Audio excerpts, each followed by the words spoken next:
There is neither Jew nor Gentile, neither slave nor free, nor is there male and female, for you are all one in Christ Jesus. Ah, one of the world's most famous verses. But what does that mean? Do we truly have proper understanding on what is a Jew and what is a Gentile? Surely we see slaves and free, and of course there's male and female. So what does this verse truly mean? And here's a better question.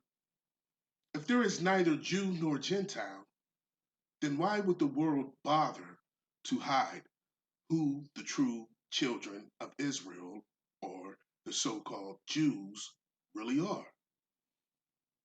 In this two-part video, we're going to tackle those questions head on. See, we are seeking truth because Hamashiach said, the truth shall make us free. So as we go through this two-part video, when we reach the end of it, we shall have proper understanding on what is a Jew and what is a Gentile and what this verse truly means and everything in between. Let's dig in, shall we? Okay, so what are we going to do right now is that we're going to look at the terms Israelite, 10 lost tribes, Jews, and Samaritans in both the Wikipedia Free Encyclopedia as well as the Britannica Encyclopedia. Now, I chose two different sources just in case someone says that, they don't subscribe to the Wikipedia. We also have the Britannica. And we're going to go through these terms and we're going to get the factual and historical information on these terms. Israelites, 10 lost tribes, Jews, and Samaritans. So what we have on the screen right now is the Israelites on the free Wikipedia encyclopedia. Now it says the Israelites were a confederation of Iron Age Semitic-speaking people, or Semitic-speaking tribes of the ancient Near East, who inhabited a part of Canaan during the tribal and monarchic periods. According to the religious narrative of the Hebrew Bible, the Israelites' origin is traced back to the biblical patriarchs and matriarchs, Abraham and his wife Sarah, through their son Isaac and his wife, Rebekah and their son Jacob, who was later called Israel, whence they derived their name, with his wives Leah and Rachel, and the handmaids Zilpah and Bilhah.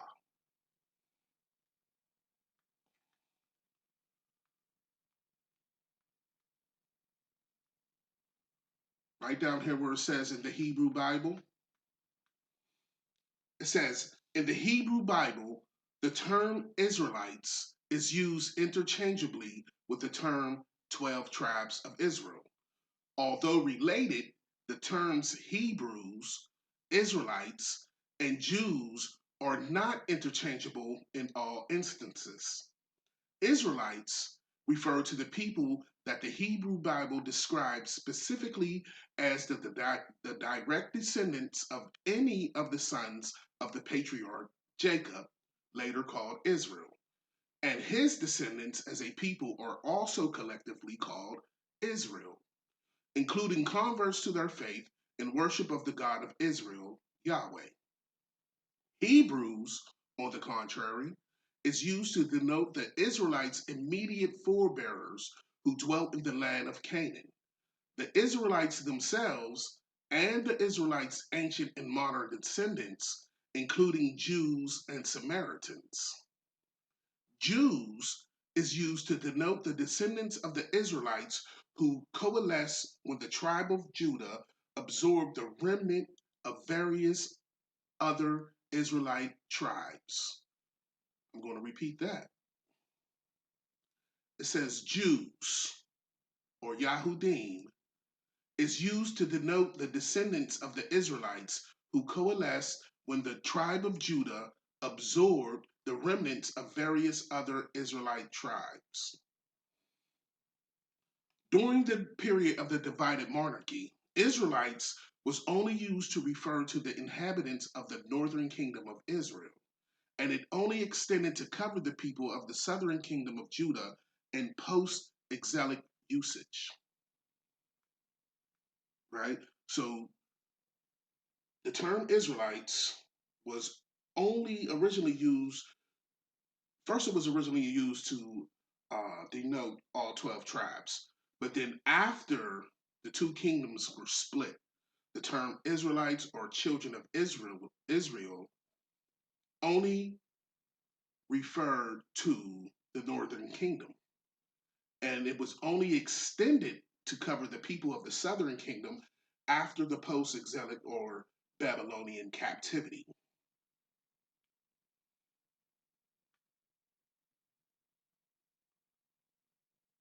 So we're going to scroll down and we're looking for the information on from the downfall of the kingdoms. So you can, if you get time, you could read all of this, right?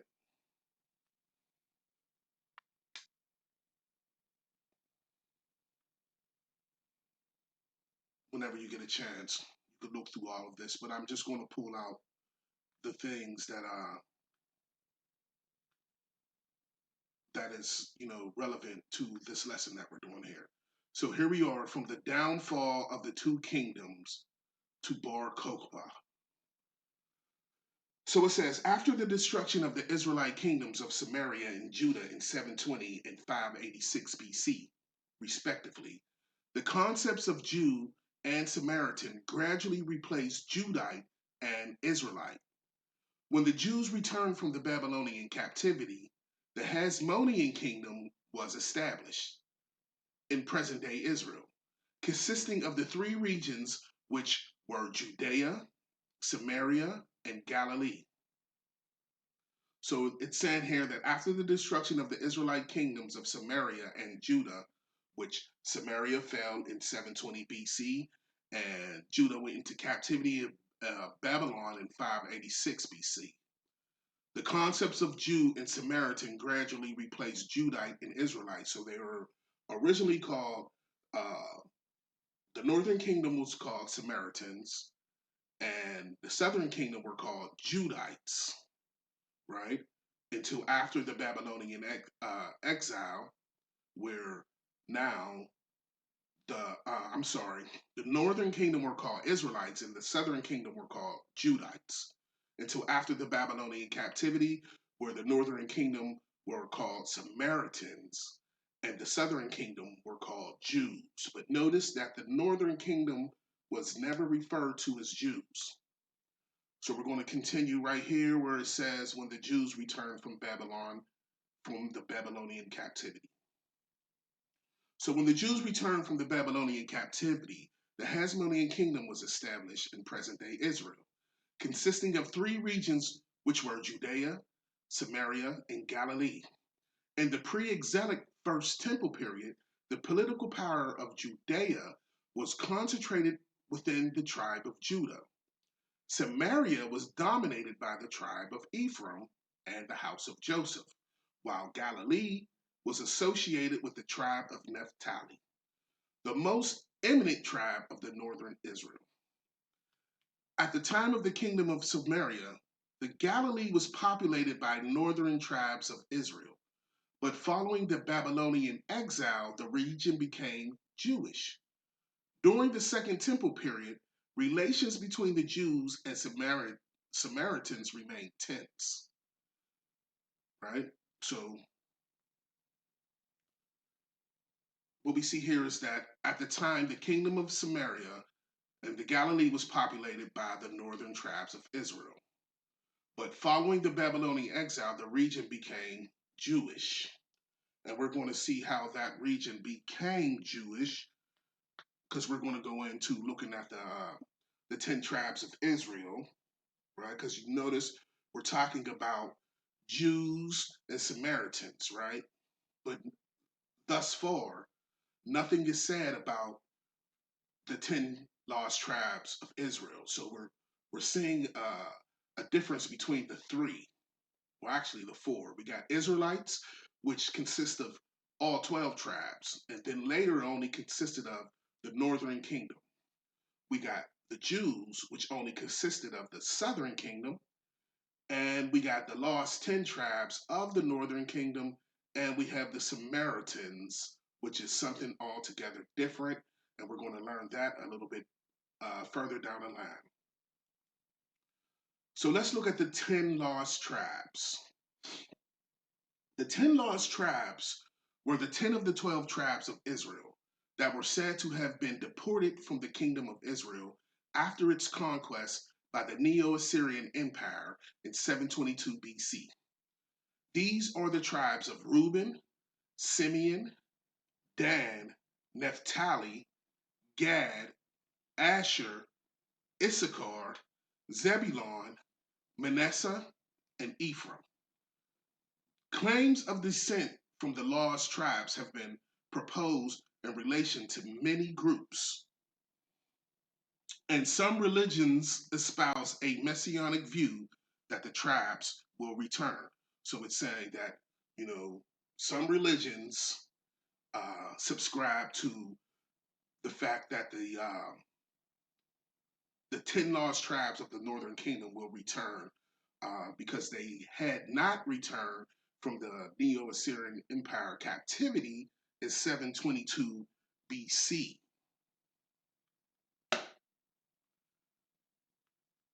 So it also reads, in the 7th and 8th century CE, the return of the lost tribes was associated with the concept of the coming of the Messiah, right? We just went over that.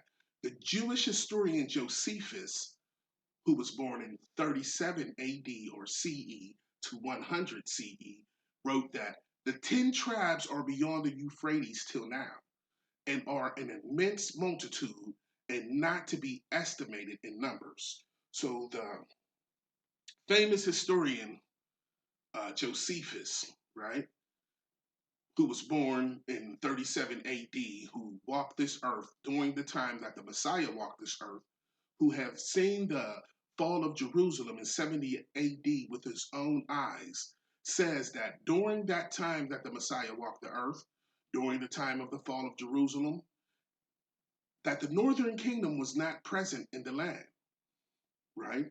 Which uh, goes hand in hand with the fact that the other accounts said that they never returned from the Assyrian captivity, hence the term the 10 lost tribes of Israel.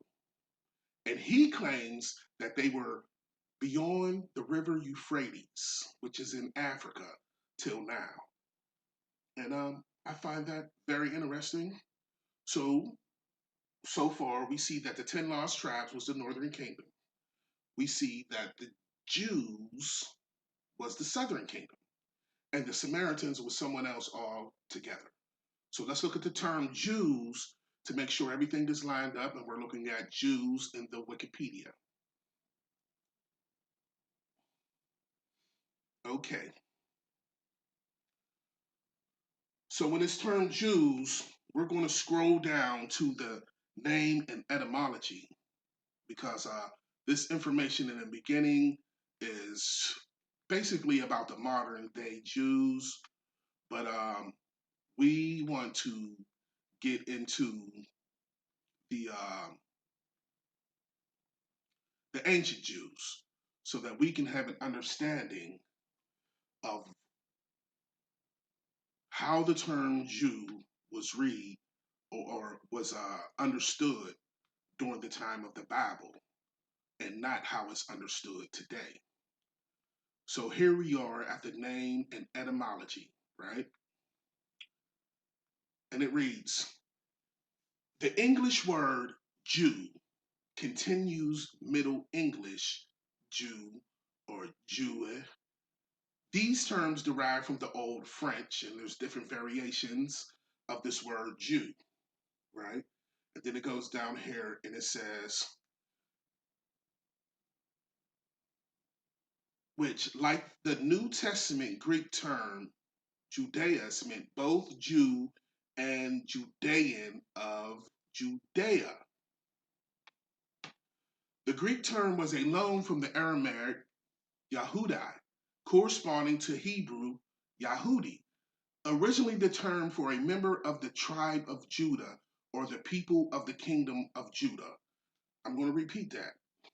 The Greek term was a loan from Aramaic Yahudai, corresponding to Hebrew Yahudi, originally the term for a member of the tribe of Judah or the people of the kingdom of Judah, right? Now it says, according to the Hebrew Bible, the name of both the tribe and the kingdom derived from Judah, who was the fourth son of Jacob. You see that in Genesis 29, verse 35, and Genesis 49 and 8. It connects the name Judah with the verb yada, meaning praise. But scholars generally agree that the name of both the patriarch and the kingdom instead have a geographic origin, possibly referring to the gorges and the ravines of the region. Excuse me. The Hebrew word for Jew is Yahudi, with the plural Yahudim. So as you can see so far, the term Jew only applied to those of the southern kingdom or that was of the tribe of Judah. The term Jew never applied to the northern kingdom or the Samaritans. So we're going to look at the origins of the term Jew, right? It says, a factual reconstruction for the origin of the Jews is a difficult and complex endeavor or endeavor. It requires examining at least 3,000 years of ancient human history using documents in vast quantities and variety written in at least 10 Near Eastern languages. As archaeological discovery relies upon researchers and scholars from diverse disciplines, the goal is to interpret all the factual data, focusing on the most consistent theory. The prehistory and ethnogenesis of the Jews are closely intertwined with with archaeology, biology, and historical textual records, as well as religious literature and mythology. The ethnic stock to which Jews originally traced their ancestry was a confederation of Iron Age Semitic-speaking tribes known as the Israelites that inhabited a part of Canaan during the tribal and monarchic periods. Modern Jews are named after and also descend from the southern Israelite kingdom of Judah. I'm going to repeat that. It said modern Jews are named after and also descended from the southern Israelite kingdom of Judah. So again, we see here that the term Jew did not apply to the northern kingdom at all. Only the southern kingdom and the tribe of Judah.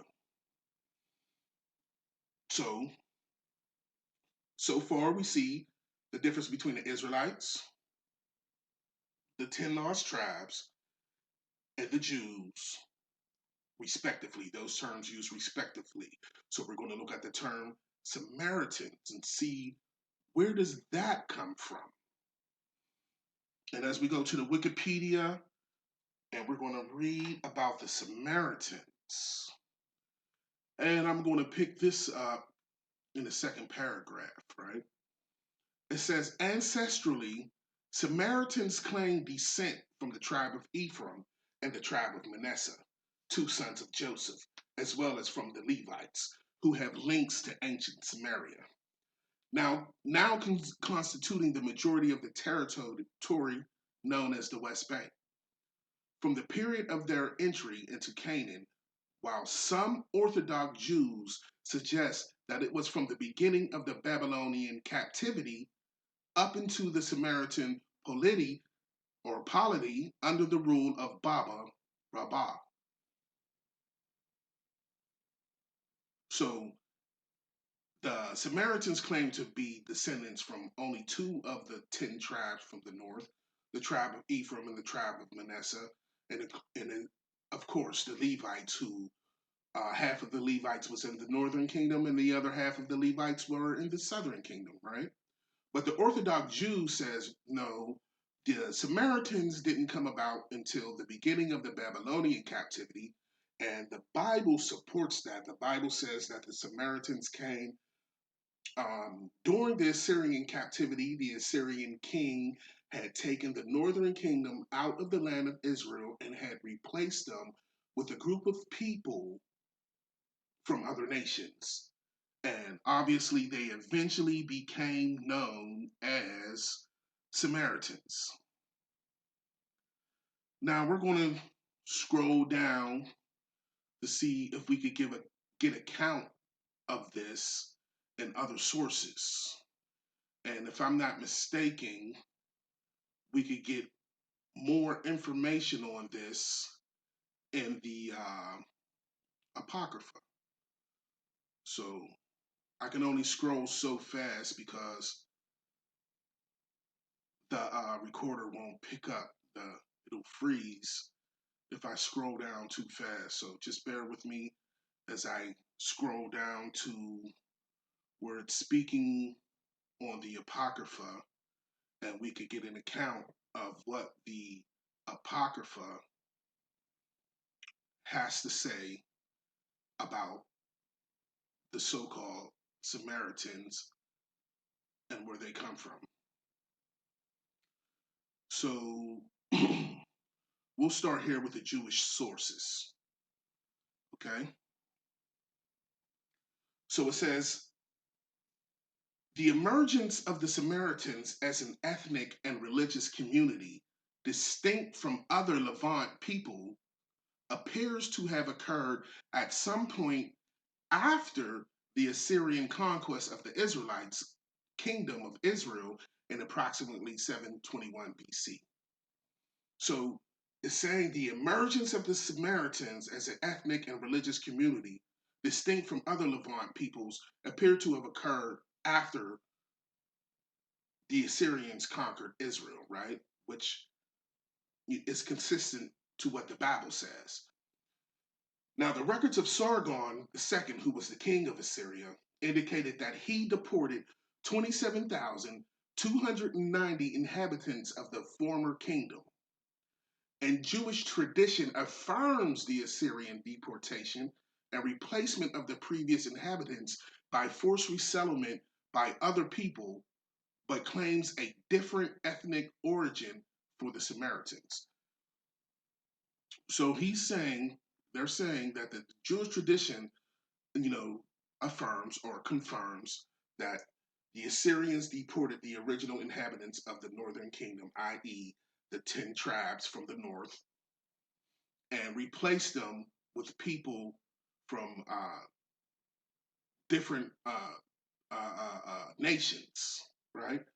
It says the Talmud accounts for a people called Cuthim on a number of occasions, mentioning their arrival by the hands of the Assyrians. According to 2 Kings and Josephus, the people of Israel were removed by the king of Assyria, which was Sargon II, to Halah, to Gozan on the Kabul River, and to the towns of the Medes. The king of the Assyrians then brought people from Babylon, Cutha, Ava, Emoth, and Sepharvim, which is where you get your Sephardic Jews at, believe it or not, to place in Samaria. Because God sent lions among them to kill them, the king of the Assyrians sent one of the priests from Bethel to teach the new settlers about God's ordinances. So when he placed these people in the land, these people did not know how to keep the customs of the Most High. Therefore, the Most High sent lions among them and then the lions slew the people.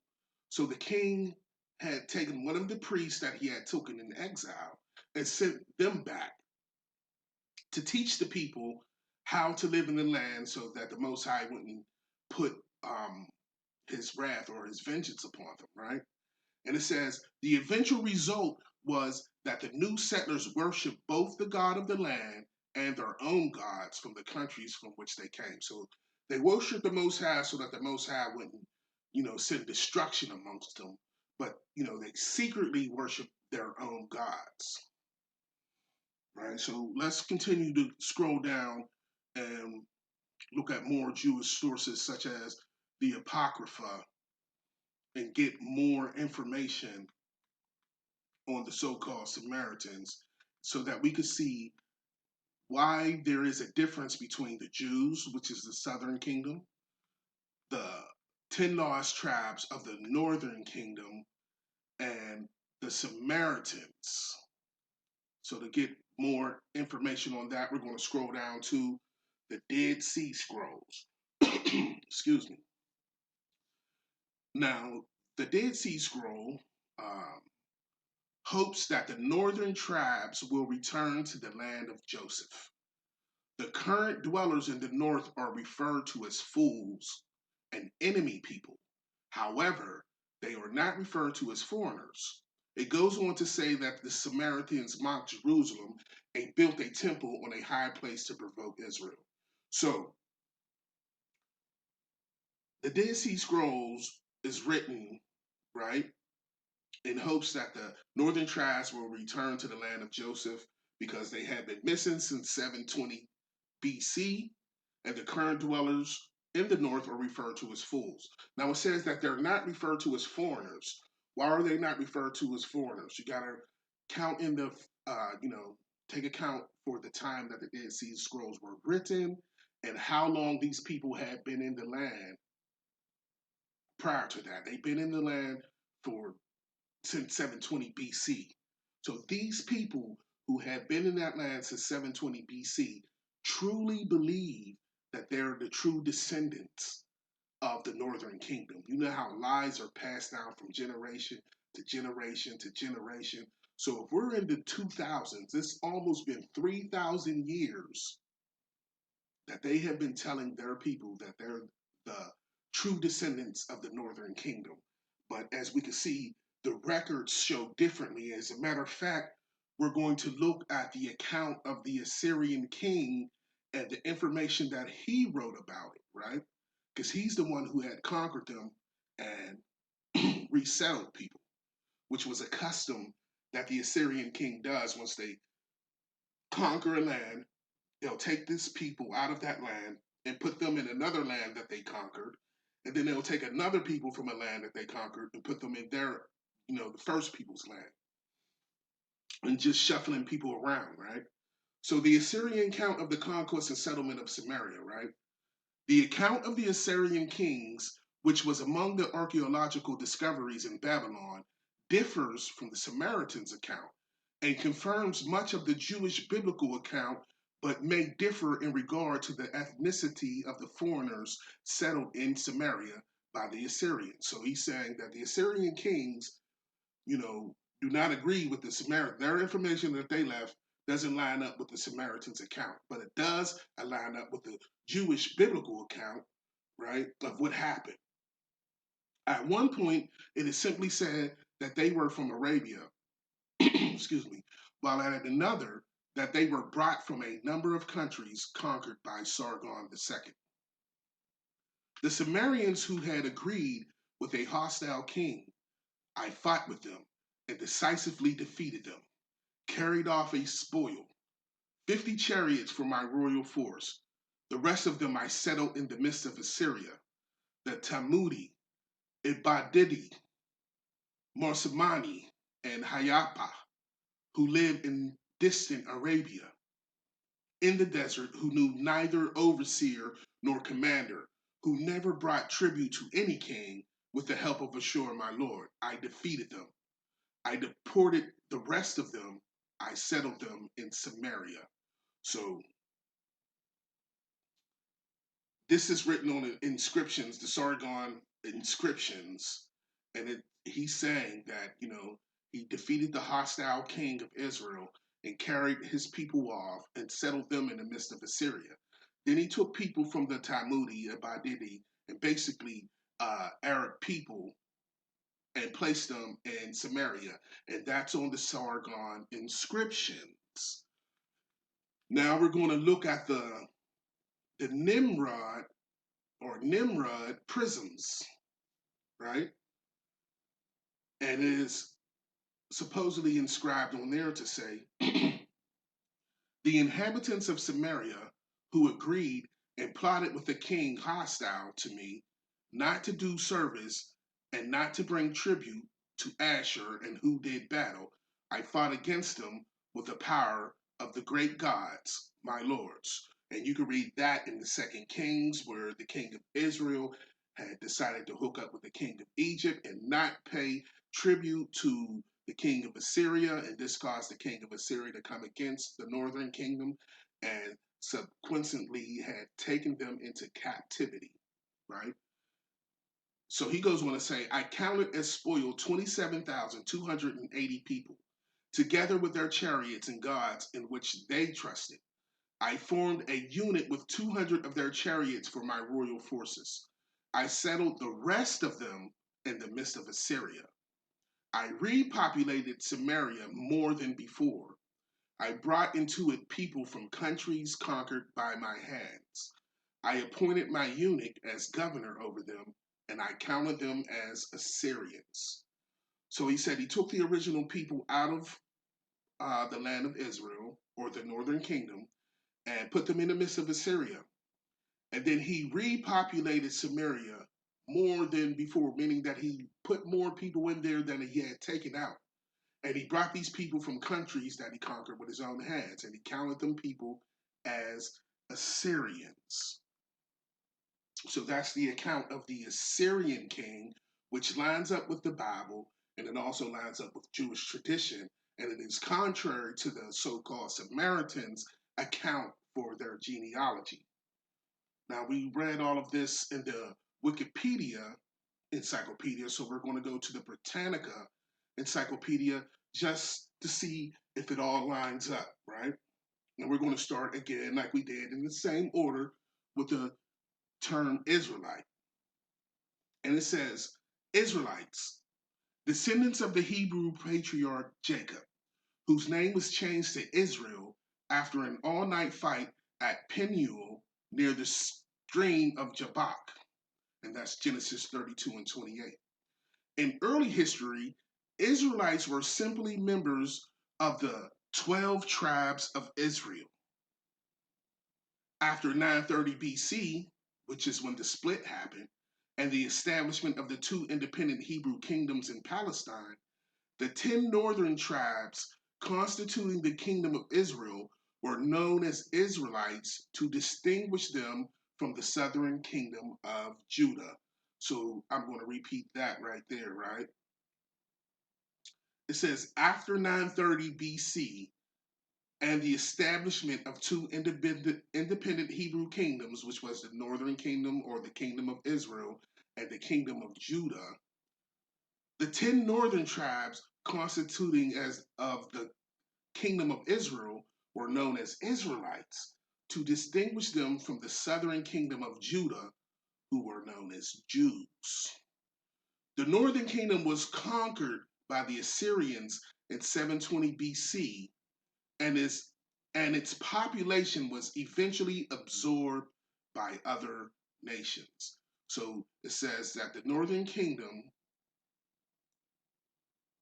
was conquered by the Assyrians, and its population was eventually absorbed by other nations, which lines up to the records of the Assyrian king that he had taken them and he had placed them in Assyria. It also lines up with the record that we have read so far about the 10 lost tribes who went to Assyria and never returned. Now, what we're going to do is we're going to scroll down and we're going to get more information on this word Hebrews. And again, I have to scroll slowly so that the recorder doesn't skip any frames.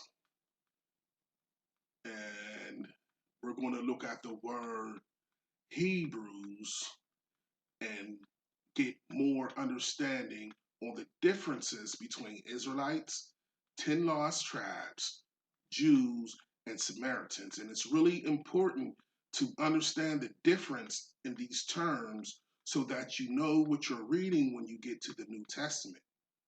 Because when you get to the New Testament, you're going to read terms like Jews, and traditionally, as we were taught, that we believe that apply to all 12 tribes, which was false and left room for false doctrines, false beliefs, and error in understanding on what was being said in the epistles. So here we are at the term Hebrew, and it says Hebrew, any member of an ancient northern Semitic people that were the ancestors of the Jews. Biblical scholars use the term Hebrews to designate the descendants of the patriarchs of the Hebrew Bible or the Old Testament, i.e., Abraham, Isaac, and Jacob, who was also called Israel in Genesis 33 and 28. From that period until their conquest of Canaan or Palestine in the late second millennium BCE. Thenceforth, these people are referred to as Israelites until their return from the Babylonian exile in the late 6th century, from which time on they became known as Jews. So it's saying that the term Jew did not come about until after the Babylonian exile. And we have evidence of that in the book of Ruth. And if you, or is it the book of Esther? I believe it's the book of Esther, where the first time that the term Jews is used. And we know Esther was in the Babylonian captivity. She ended up becoming the queen of the king of the Medes. And this is the first time the term Jew is used in the Tanakh or the Old Testament. And it didn't come about until after the Babylonian exile, right? And our records also show that only the southern kingdom went into the Babylonian exile, and only the southern kingdom came out. The northern kingdom went into the Assyrian captivity 150 years prior to the Babylonian captivity and never returned, according to the records of the so-called Jewish people, according to the records of these two encyclopedias that we're reading out, and interestingly enough, according to the records of the Assyrians who conquered the northern kingdom. So let's look at the term the 10 lost tribes in the Encyclopedia Britannica, right? So the 10 lost tribes of Israel, 10 of the original 12 Hebrew tribes, which under the leadership of Joshua took possession of Canaan, the promised land, after the death of Moses. They were named Asher, Dan, Ephraim, Gad, Issachar, Manasseh, Naphtali, Reuben, Simeon, and Zebulon, all sons or grandsons of Jacob. In 930 BC, the 10 tribes formed the independent kingdom of Israel in the north, and the two other tribes, Judah and Benjamin, set up the kingdom of Judah in the south. Following the conquest of the northern kingdom by the Assyrians in 721 BC, the 10 tribes were gradually assimilated by other people and thus disappeared from history. So I'm going to read this again. It says in 930 BC, the 10 tribes formed an independent kingdom of Israel in the north, and the two other tribes, Judah and Benjamin, set up the kingdom of Judah in the south, right? Israelites and Jews. Now, following the conquest of the northern kingdom by the Assyrians in 721 BC, the 10 tribes were gradually assimilated by other people and thus disappeared from history.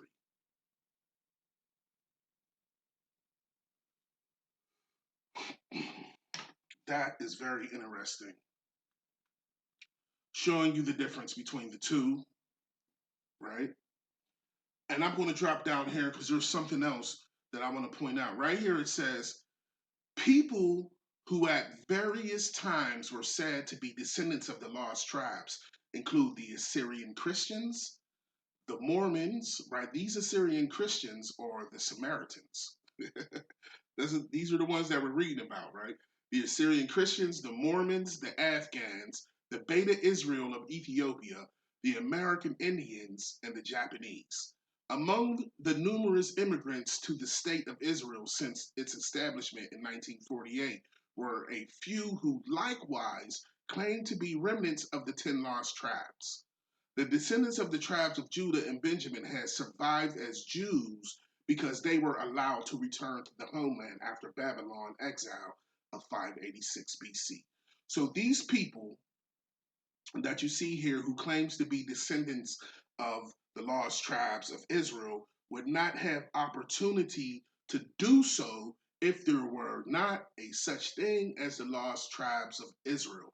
If the Samaritans were truly the descendants of the northern kingdom, then no one outside of them would be able to proclaim themselves to be descendants of the lost tribes of Israel.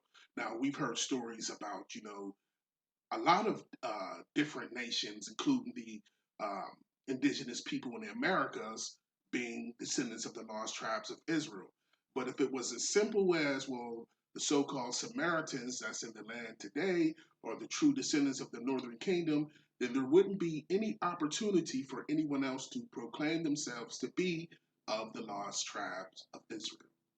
And it also says the descendants of the tribes of Judah and Benjamin have survived as Jews, right? Because Jews pertain to the southern kingdom, because they were allowed to return to their homeland after the Babylonian exile. So the southern kingdom came home after their captivity in Babylon, but the northern kingdom never returned from their captivity from Assyria.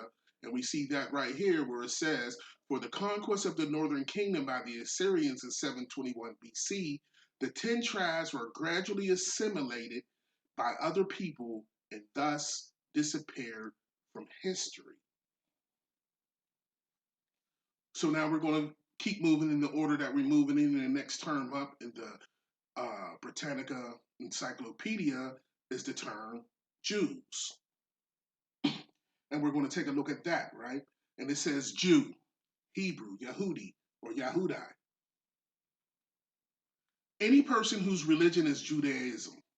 In the broader sense of the term, a Jew is any person belonging to the worldwide group that constitutes, through descent or conversion, a continuation of the ancient Jewish people who were themselves descendants of the Hebrews of the Bible of the Old Testament.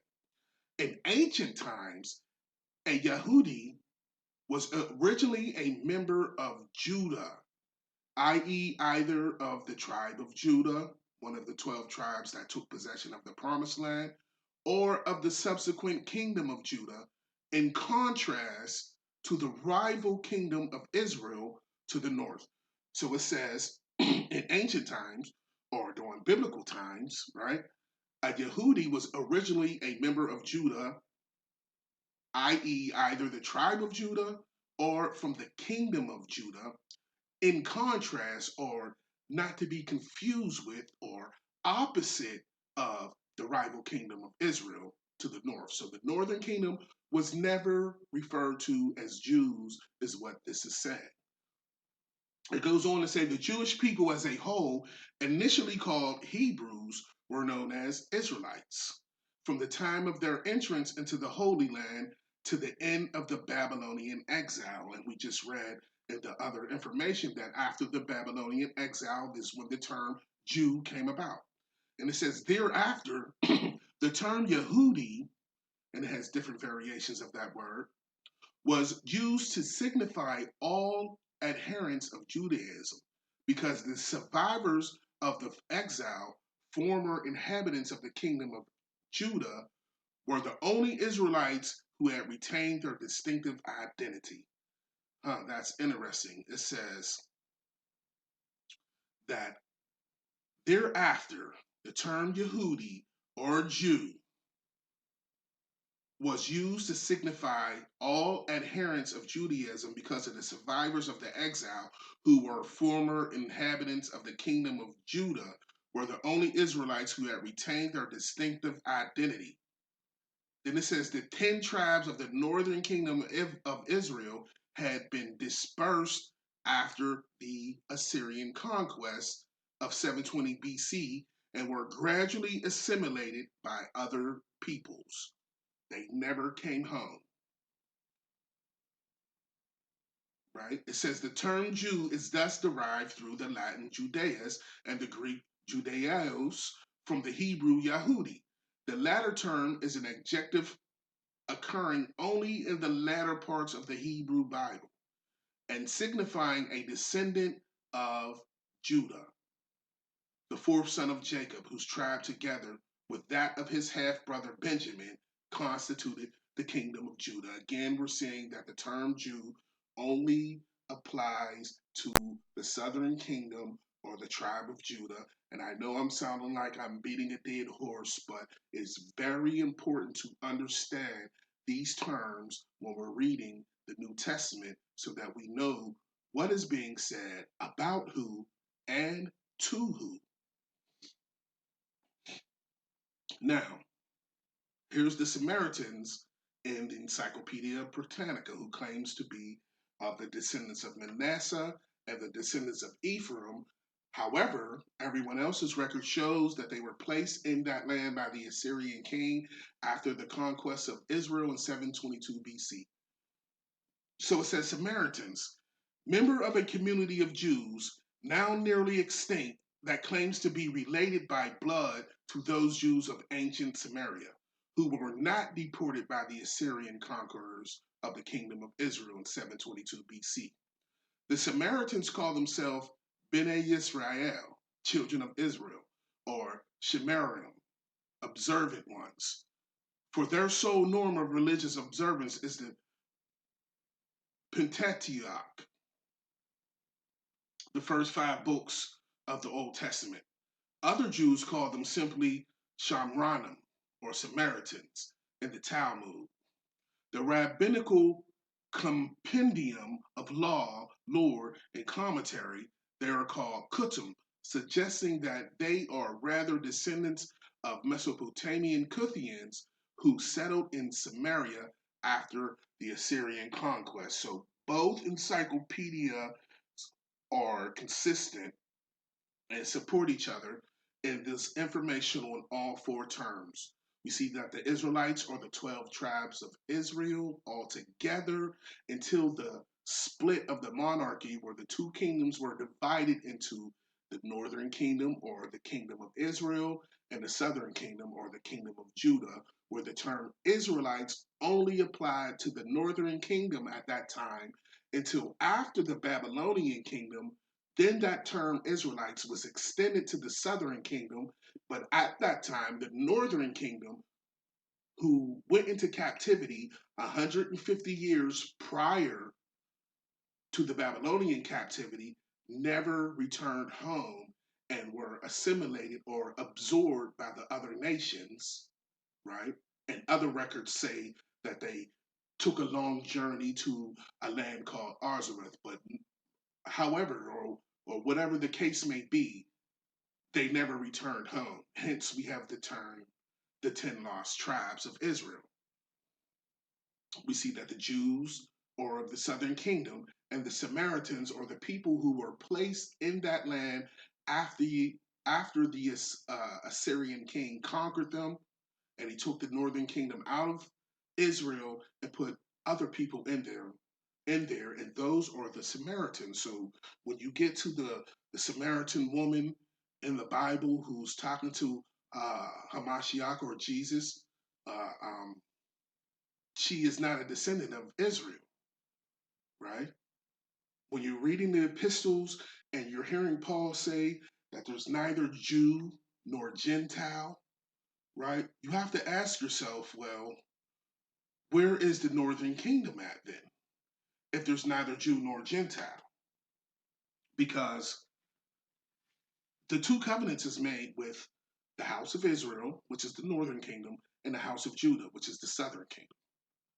Now, if we're using today's logic and we're saying that, you know, the Gentiles or the descendants of Japhet, then you're saying that there's neither southern kingdomers or Japhet, right? Descendants of Japhet, because we're all one, and Christ died for the southern kingdom and the Japhet and the Japhites.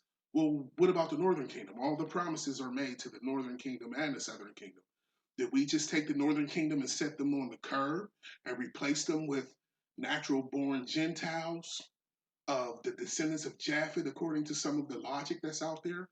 Or is it that the northern kingdom became Gentiles when they were absorbed or assimilated with the other nations? Right? Because we're going to go into scriptures where we're going to see where the Most High had divorced the northern kingdom and told them that he is no longer their God and they shall no longer be his people. So if he's no longer your God and you're no longer his people, then that makes you what? A Gentile. So when we get to the epistles in the New Testament, Paul is saying that there's neither southern kingdom nor northern kingdom, but Christ died for both of you so that the two sticks could come together as one.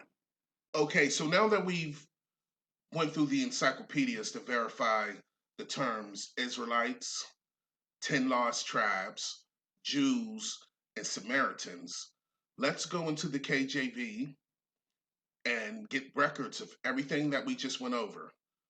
We should be looking for the split of the kingdoms. We should be looking for the one kingdom becoming two kingdoms, which is the northern kingdom of Israel and the southern kingdom of Judah. We should also look for the Samaritans being placed in the land by the Assyrian king, as well as the return of only the kingdom of Judah from the Babylonian captivity. Because remember, the kingdom of Israel never returned from the Assyrian captivity, and we have no records to show that they have. So we'll go to 1 Kings chapter 11, starting at verse 9, and we'll get the account of when the Most High uh, told Solomon, because of his sins, that he would take the kingdom from him. So starting at verse 9, it reads, "And the Lord was angry with Solomon, because his heart was turned from the Lord God of Israel, which had appeared unto him twice, and had commanded him concerning this thing, that he should not go after other gods. But he kept not that which the Lord commanded. Wherefore the Lord said unto Solomon, Forasmuch as this is done of thee, and thou hast not kept my covenant and my statutes, which I have commanded thee, I will surely rend the kingdom from thee, and will give it to thy servant. Notwithstanding in thy days, I will not do it for David thy father's sake, but I will rend it out of the hand of thy son. Howbeit, I will not rend away all the kingdom, but will give one tribe to thy son, for David my servant's sake, and for Jerusalem's sake, which I have chosen." So the Most High Yah, he tells Solomon that he's taking the kingdom out of his hand because of the sins of Solomon, and he's giving it to Solomon's servant, which is Jeroboam.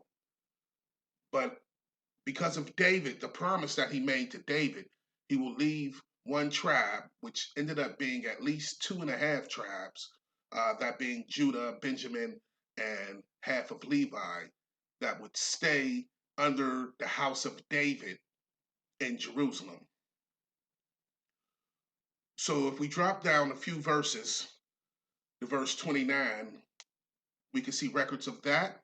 In verse 29, it reads, "And it came to pass at that time, when Jeroboam went out of Jerusalem, that the prophet Ahiah the Shilonite found him in the way. And he had clad himself with a new garment, and they too were alone in the field. And Ahiah caught the new garment that was on him, and rent it in 12 pieces. And he said to Jeroboam, Take thee 10 pieces, for thus saith the Lord, the God of Israel, Behold, I will rend the kingdom out of the hand of Solomon, and will give 10 tribes to thee. But he shall have one tribe for my servant David's sake, and for Jerusalem's sake, the city which I have chosen out of all the tribes of Israel.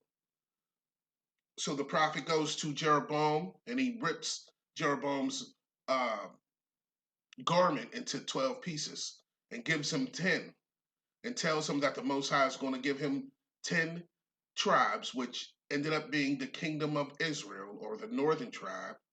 And he's going to leave the remaining tribes with the house of David to be ruled under by David's son. Okay.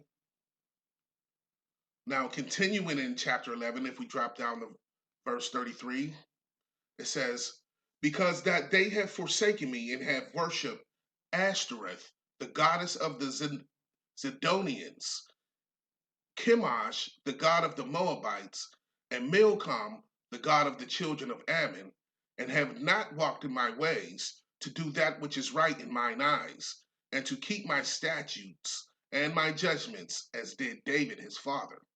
Howbeit, I will not take the whole kingdom out of his hand, but I will make him prince all the days of his life for David, my servant's sake, whom I chose, because he kept my commandments and my statutes. But I will take the kingdom out of his son's hand, and will give it unto thee, even 10 tribes. And unto his son will I give one tribe, that David my servant may have a light always before me in Jerusalem, the city which I have chosen me to put my name there.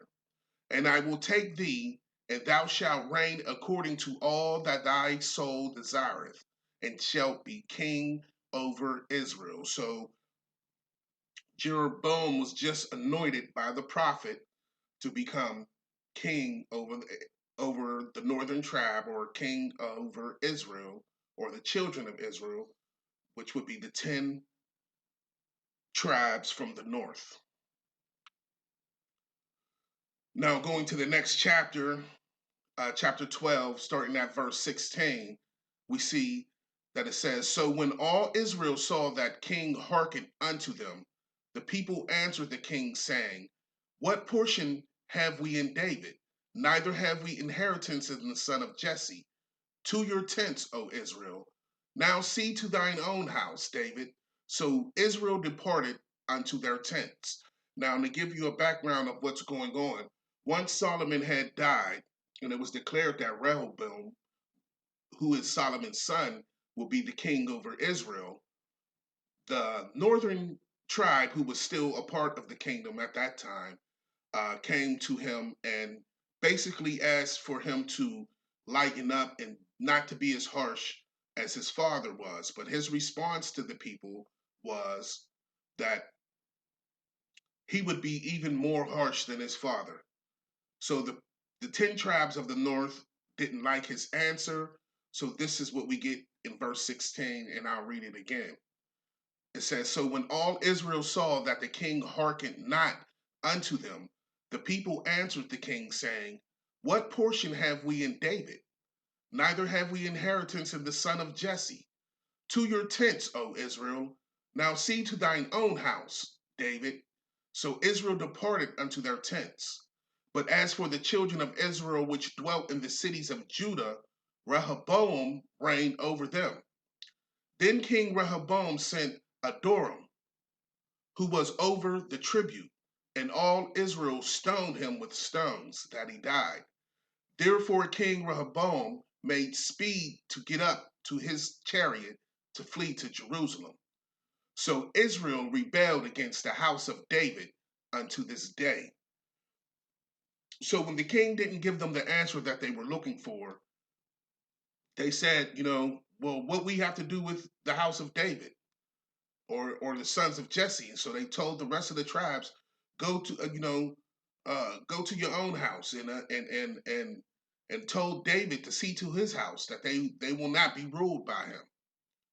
But as far as the children of Israel which dwelt in the cities of Judah, like there was people from the northern tribe at the time who dwelt in the cities of Judah, Rehoboam reigned over them.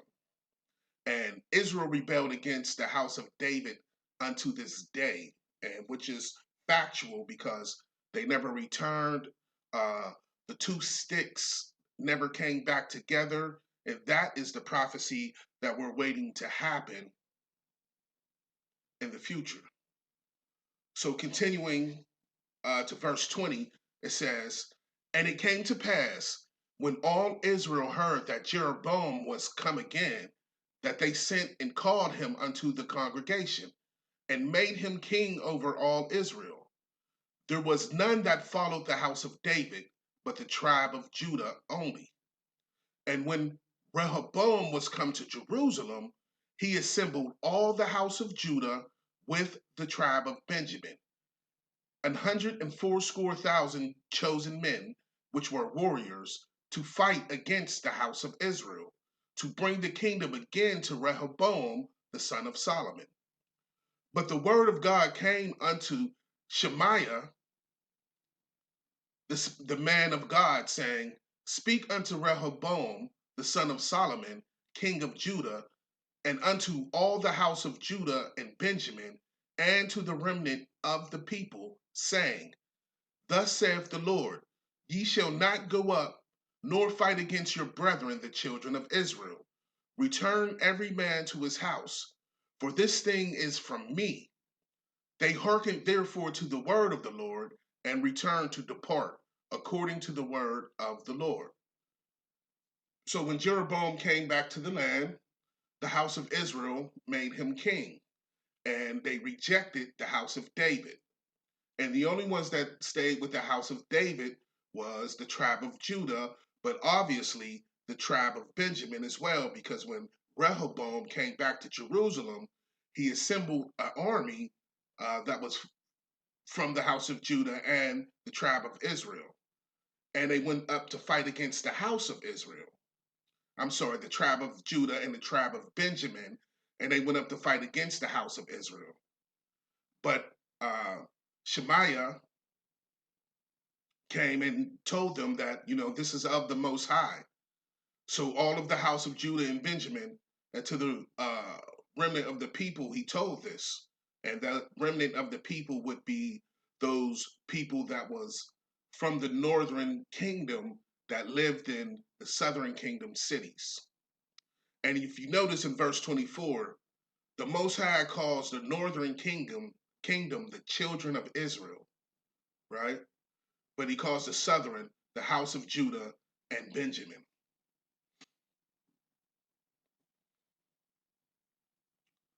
Now, if we go to Second Chronicles, we could get more account of this information. And Second Chronicles starts and it says, And the Spirit of God came upon Azariah, the son of Oded.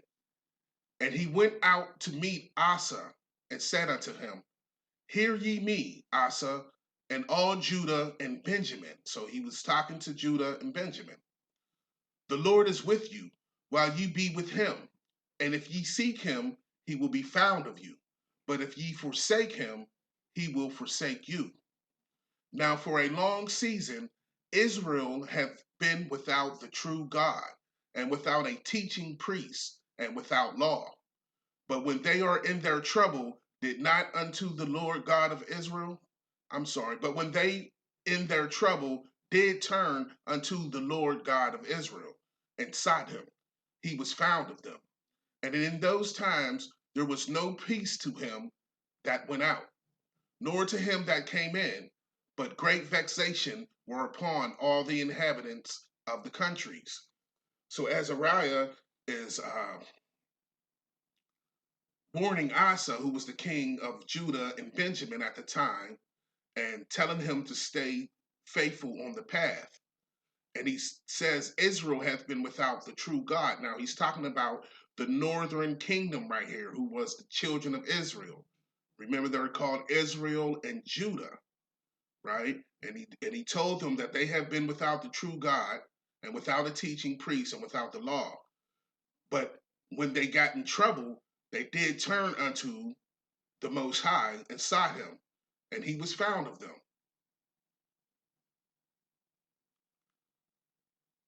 So when we continue to verse 6, it says, and nation was destroyed of nation, and city of city, for God did vex them with all adversity. Be ye strong, therefore, and let not your hands be weak, for your work shall be rewarded. And when Asa heard these words, and the prophecy of Oded the prophet, he took courage, and put away the abominable idols out of all the land of Judah and Benjamin, and out of the cities which he had taken from Mount Ephraim, and renewed the altar of the Lord that was before the porch of the Lord.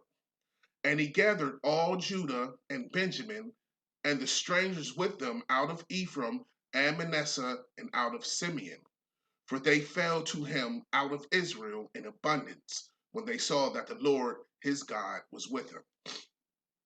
So when Asa heard these words from Oded, he went and he tore down the altars and put away the abominable idols, right? And he renewed the altar of the Most High, and he gathered all of Judah and Benjamin. Now it says, and the strangers with them out of Ephraim and Manasseh. Now this isn't the entire tribe of Ephraim, nor the entire tribe of Manasseh, nor the entire tribe of Simeon. This was a certain amount of people out of each tribes, of those three tribes, came down and dwelt with them in the southern kingdom.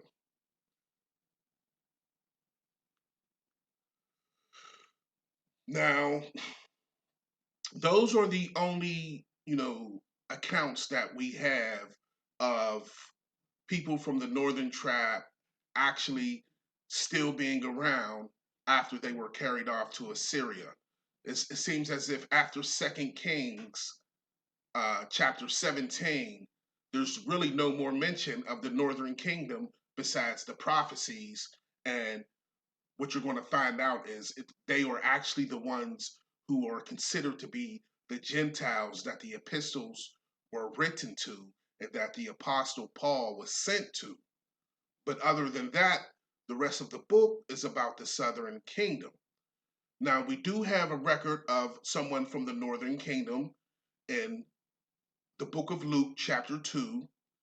And there was one Anna, a prophetess, the daughter of Phanuel of the tribe of Aser.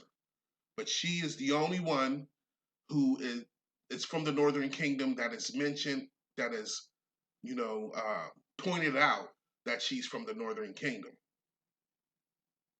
Well, what happened to the northern kingdom, right? So now we're going to take the account and we're going to read the fall of the Israelites. Israel goes to Assyria. Starting at 2 Kings chapter 17, verse 13. We read, yet the Lord testified against Israel and against Judah by all the prophets and by all the seers, saying, turn ye from your evil ways and keep my commandments and my statutes according to all which I commanded your fathers, and which I sent to you by my servants the prophets. Notwithstanding they would not hear, but hardened their necks, like to the neck of their fathers, that did not believe in the Lord their God. And they rejected his statutes, excuse me, and his covenant that he made with their fathers, and his testimonies which he testified against them. And they followed vanity and became vain, and went after the heathen that were round about them, concerning whom the Lord had charged them that they should not do like them. And they left all the commandments of the Lord their God, and made them molten images, even 2 calves, and made a grove, and worshipped all the host of heavens, and served Baal. So the Most High testifies against Israel and in Judah because they did all these things. They left the commandments, and they started worshiping false gods and serving Baal. So continuing on, the verse 17, it says, and they caused their sons and their daughters to pass through the fire, and used divination and enchantments, and sold themselves to do evil in the sight of the Lord, to provoke him to anger. Therefore, the Lord was very angry with Israel, right? And removed them out of his sight. There was none left but the tribe of Judah only. Also, Judah kept not the commandments of the Lord their God, but walked in the statutes of Israel, which they made. And the Lord rejected all the seed of Israel and afflicted them, and delivered them into the hand of the spoilers, until he had cast them out of his sight. For he rent Israel from the house of David, and they made Jeroboam the son of Nebat king, and Jeroboam drave Israel from following the Lord and made them sin in a great sin. So you see, the Most High is making a separation between Israel and Judah. He's referring to the northern kingdom as Israel, and he's referring to the southern kingdom as Judah. In verse 18, he says, therefore the Lord was very angry with Israel, or the northern kingdom, and removed them out of his sight. There was none left but the tribe of Judah only, or the southern kingdom. Verse 22 reads, for the children of Israel walked in all the sins of Jeroboam, which he did. They departed not from them, until the Lord removed Israel out of his sight, as he had said by all his servants, the prophets. So was Israel carried away out of their own land to Assyria unto this day. And the king of Assyria brought men from Babylon, and from Cutha, and from Ava, and from Hamath, and from Sepharvaim, and placed them in the cities of Samaria instead of the children of Israel. And they possessed Samaria and dwelt in the cities thereof. So this is what we just read in the encyclopedias. Okay, so verse 23 tells us that the Most High had Israel carried out of his sight, and they were carried to Assyria. And it says, unto this day, letting you know that they never returned from Assyria. And then the king of Assyria brought men from Babylon, Cutha, Ava, Hamath, and Sepharvaim. These are the people who are known as the Samaritans today. These are the people that the Samaritan woman at the tribe was from. At the well was from, who was speaking with Hamashiach, or who the world calls Jesus Christ. She was not a bloodline Israelite. She was a person from one of these places that the Assyrian king had brought and put them in the land of Samaria instead of the children of Israel. So now we're going to take account, of who went to, we're going to look at who all actually went to Babylon, or went into the Babylonian captivity. And what we're going to find out is that it was only the southern kingdom, consisting of Judah, Benjamin, and Levi.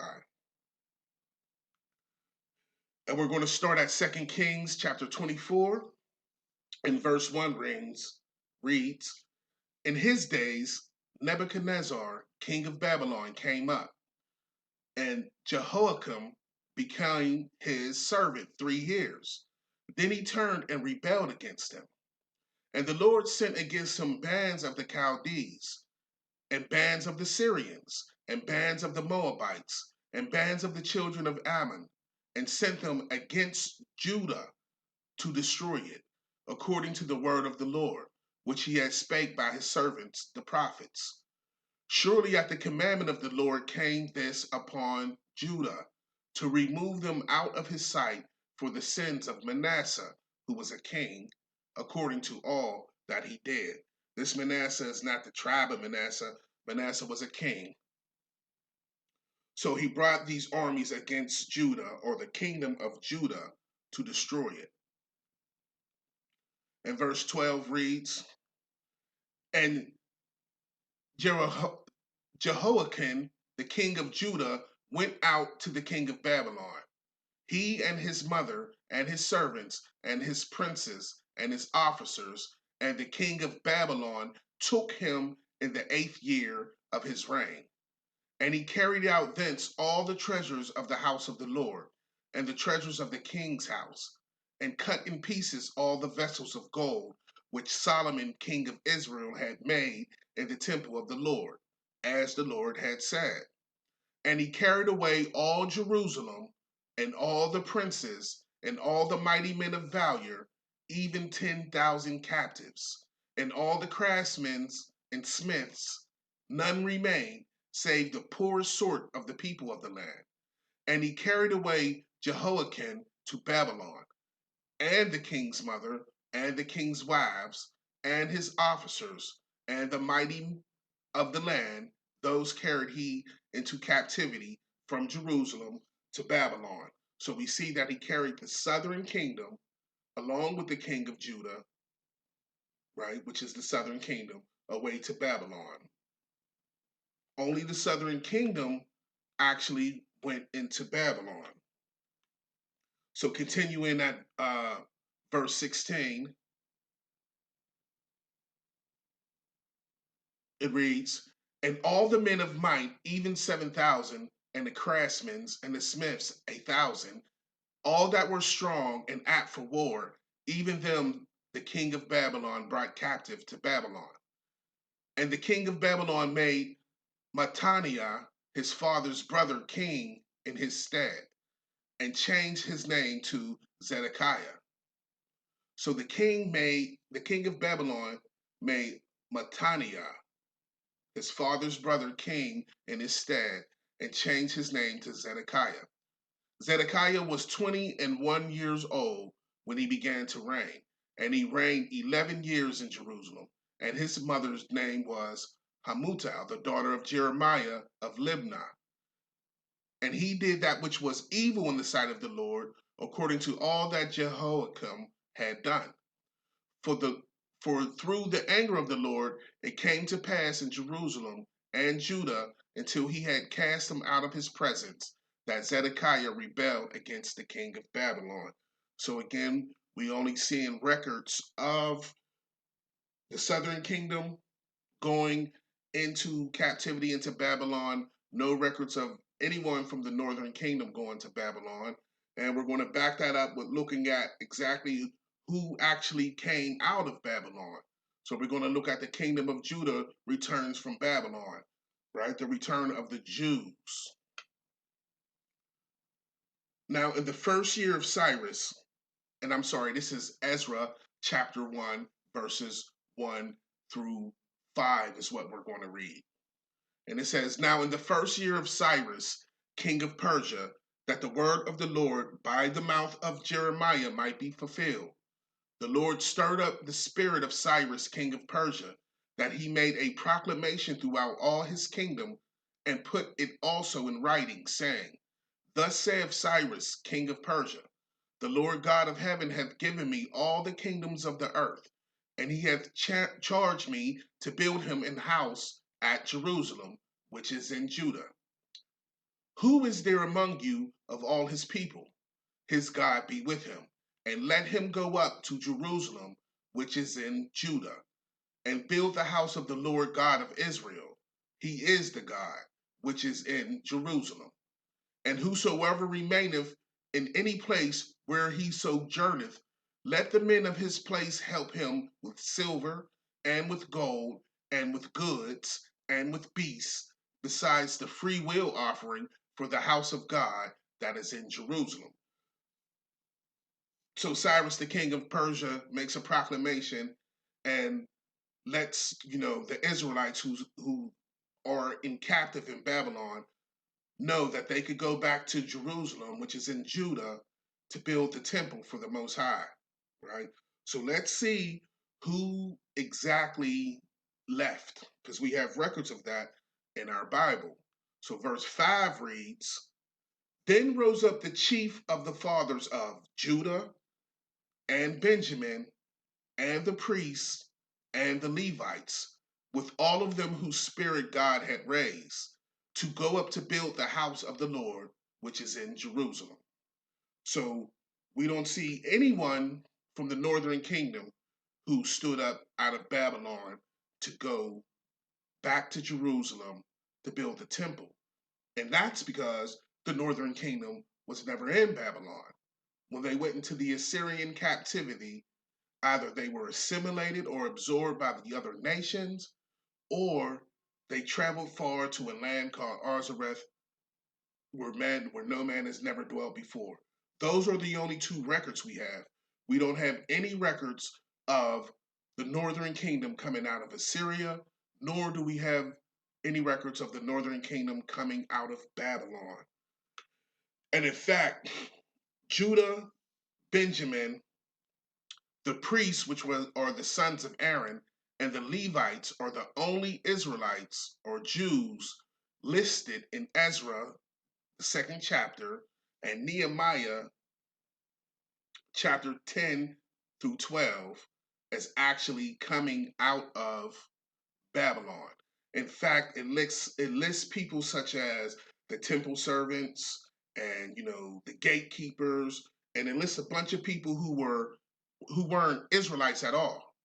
So if you have your interlinear or your concordance, you can click on the names of those families that actually came out of Babylon, and you won't find anyone from the northern kingdom.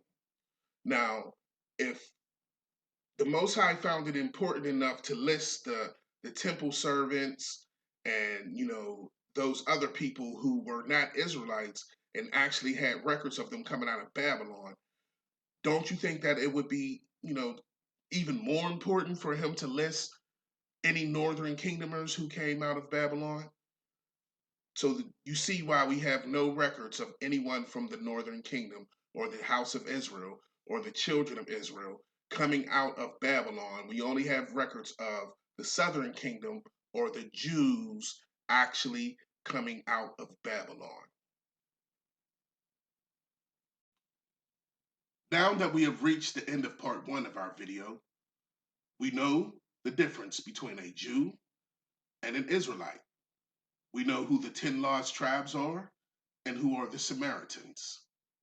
So now when we read Galatians 3 and 28, there is neither Jew nor Gentile, one must ask himself, where is the northern kingdom at in all this? Because the covenants are made with the house of Judah and the house of Israel. Has the Gentiles replaced the house of Israel? In our next part video, we'll address that very question. We will learn who the northern kingdom is and who are the Gentiles. See you in the next video. Shalom.